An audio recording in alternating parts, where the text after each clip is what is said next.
السلام علیکم دوستو۔ اللہ بدل دیتا ہے حالات، کوئی بھی آزمائش ہمیشہ نہیں رہتی۔ دوستو، خوشی کا اظہار بلند آواز سے نہ کریں۔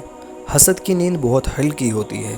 آپ کسی خوبصورت چیز کے بارے میں جتنے کم لوگوں کو بتاتے ہیں وہ اتنی ہی دیر تک خوبصورت رہتی ہے۔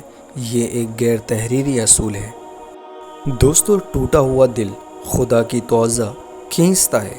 خوش نصیب ہیں وہ روح جو خدا کے لیے روتی ہے۔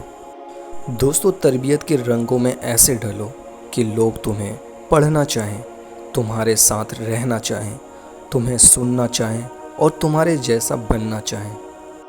دوستو، ہر شخص کے ساتھ ایسا سلوک کرو جیسے تم اپنے ساتھ سلوک کر رہے ہو۔ اس پر ظلم نہ کرو، اس سے جھوٹ نہ بولو، اسے حقیر نہ سمجھو، کیونکہ وقت گزر جائے گا اور تمہیں اپنے اعمال کی تخلیقی کا مزہ چکھنا پڑے گا۔ دوستو، حضرت علی نے ارشاد فرمایا، تکلیف میں سجدہ کرنا اور پھر تکلیف کو دنیا والوں سے چھپانا اللہ والوں کی صفت ہے۔